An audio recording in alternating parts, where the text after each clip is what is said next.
Okay, this is Antiloquax. This is a little tutorial that I've been going to try and do, and it's about the Fibonacci sequence of numbers, and I'm going to show you a few things that you can do in Python. So we're going to use lists, we're going to look at functions, so it might be useful, I hope, to some people.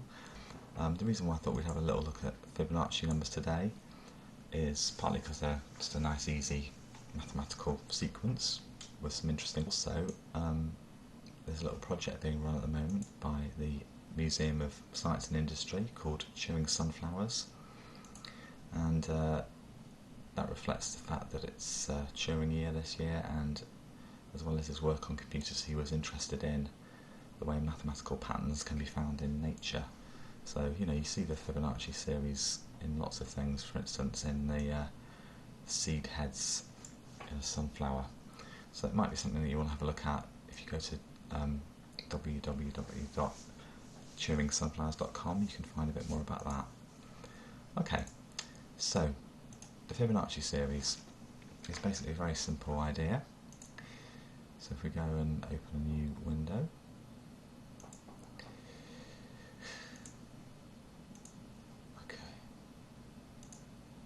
I've actually already had a go at this, but I'll start again from the beginning.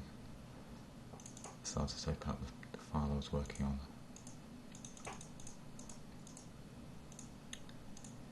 Okay, let's go with that for now.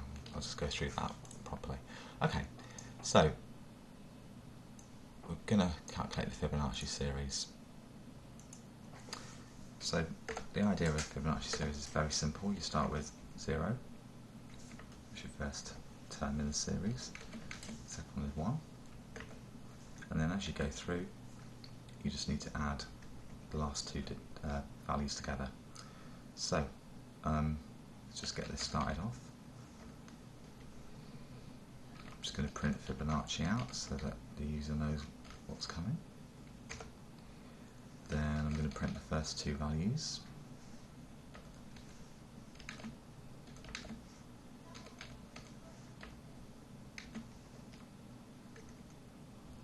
And what I'm doing there is I'm putting end equals space, because if I don't do that, print will add a new line at the end of what it's printed. I don't want that in this case because I want to be able to just carry straight on. So then I'm going to do a little loop. I'm just going to find the first 10, let's say, values, or the next 10 I should say. So all I need to do now is go C equals B plus A. Whoops. And then I can print that out. And again, I'm going to do this end equals space thing so that I don't get a line return where I don't want one. Now, obviously I need to swap my values around now, because if I don't, then I'm just going to get the same answer each time. So it's quite an easy way of doing that actually in Python. I can just say A comma B equals B comma C. Whoops. And that will just shift those values back so that my new starting number is previous second number, and the new second number is the previous third. So that should work quite nicely. So if I just go ahead and run that, go back and look at my output. There's the first 10 numbers in the Fibonacci series. Okay, so that's working nicely.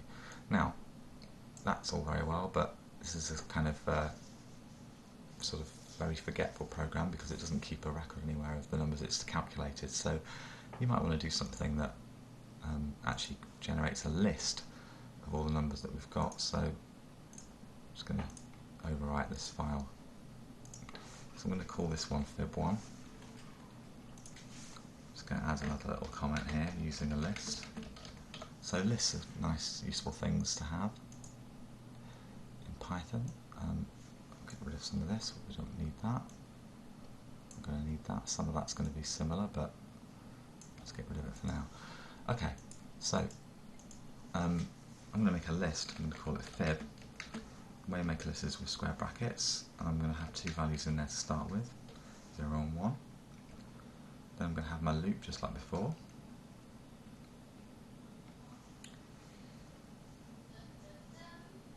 this time I'm going to do things a little differently, because I'm going to do fib.append, which is how we add a new value to a list. And then I'm going to open brackets. And the thing that I want to add to that list is the sum of fib I and fib I plus 1. So if you think about it, the first time it runs through the loop, I will be 0, so it's going to add the first item in the list, which the computer sees as 0, with the first one, with the second one, which is numbered 1. Okay, so when I've finished all of that, I can print the array that I've created.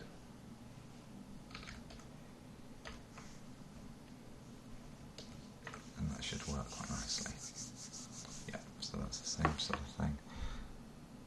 Now, I was going to just think about showing you how to turn that into a function, so I'll do that now as well, and that'll probably be about it for today. So, I'm just going to save this.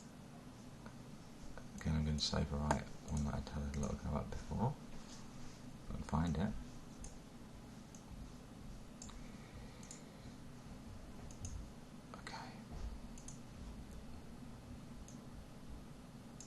So this time I'm going to use a function, which, if you haven't used functions much before, they're a very important way of getting stuff done. So I can actually take that out of there for now, and we'll put that in a bit later on in the program. I'm going to get rid of all this. Actually, no, I don't need to do that. So I'm going to make a function. I'm going to call it Fibonacci. And then I'm going to ask it to take a number as its parameter. So it's going to expect to be given something to work on. Then I'm going to start my loop just as I did before, but this time I'm going to go up to the number.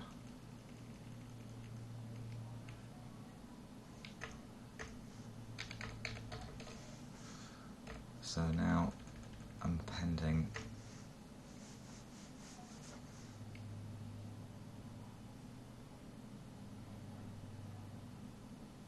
I'm still doing the same thing there, what I'm doing. Okay, and then hopefully by the time it gets to that loop, through that loop, I've got to indent it. The final item that's got stored should be the one we want.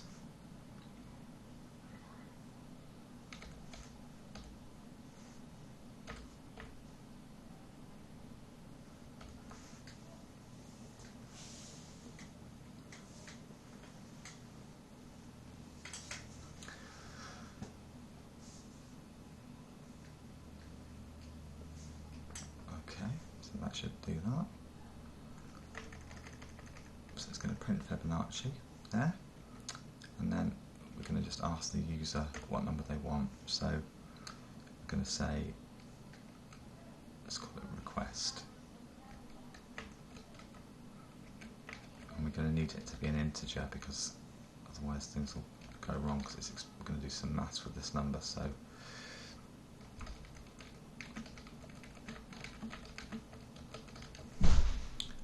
just ask a simple question, close my brackets twice, and then I just need to print Fibonacci and pass in that number. So hopefully that should work. So it's going to ask me which one I want in this series. If I say 10, it's going to give me 34. If we go back to the website just to check that, look at that, 34 is 1, 2, 3, 4, 5, 6, 7, 8, 9, 10, the 10th item in the list. So there you have it.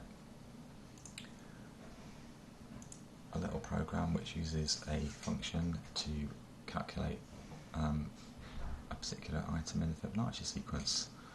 Okay, that's all I've got time for today, so thank you very much for watching. Bye.